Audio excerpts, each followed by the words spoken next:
over the past year after the Wuhan summit, the two sides have actively implemented the important consensus reached by the two leaders. And we are upgrading and improving the quality of China-India relations, which embarked on the track of sound and stable development. The positive effect of the Wuhan summit now is constantly unfolding. The mutual trust and friendship between the two leaders are being now extended to all the sectors, all the localities, and the two peoples, and also translated into tangible achievements. India is China's largest trading partner in South Asia. Since the beginning of the 21st century, the trade between China and India has grown from less than $3 billion to nearly $100 billion.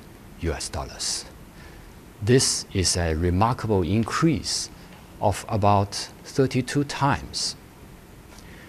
And nowadays, more than 1,000 Chinese companies have increased their investment in various industrial parks, e-commerce, and other areas in different parts of India, with a total investment volume of more than $8 billion. And they also created more than 200 million, with about 200,000 local jobs.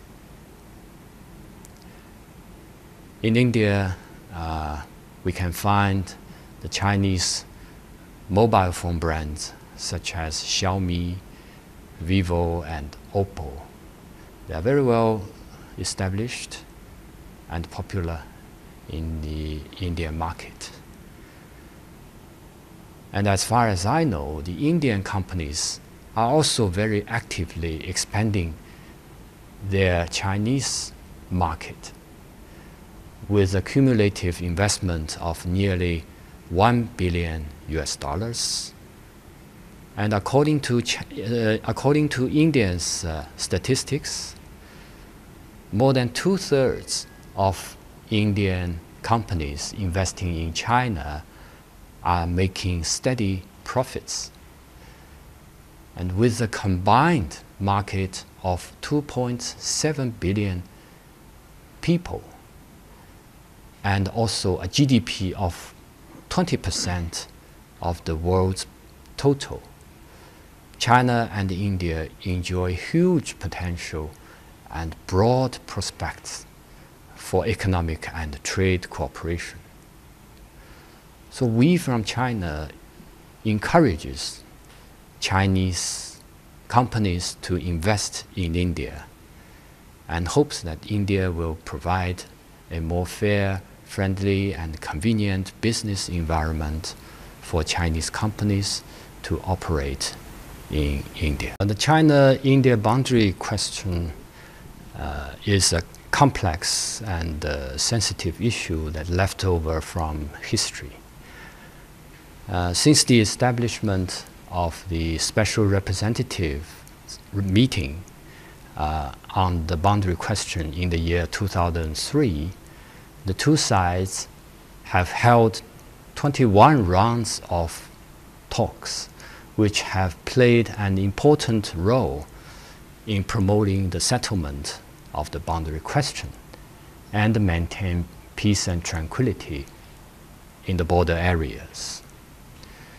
So at the present, following the important consensus of our leaders to properly handle boundary question and promote the growth of bilateral relations, and with their political guidance, the two sides have been pushing forward the special representatives meeting process, bearing in mind the overall bilateral ties and the people's well-being, and we are striving for a fair, reasonable, and mutually acceptable solution to the boundary question.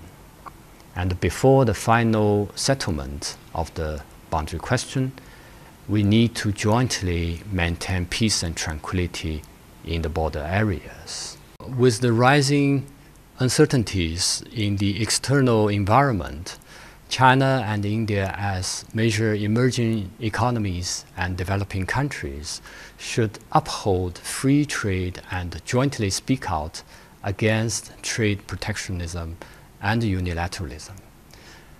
The two sides can strengthen our cooperation under the WTO framework, jointly safeguard the legitimate rights of the developing countries, and play their due roles in safeguarding the multilateral trading system, and also advancing the WTO reforms towards the right direction.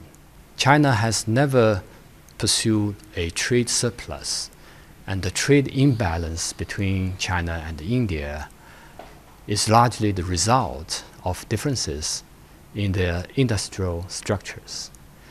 China has taken active measures to increase imports from India, including lowering tariffs on some Indian imports to China and sending purchasing delegations to India, and also assisting in export of Indian agricultural products and pharmaceuticals to China.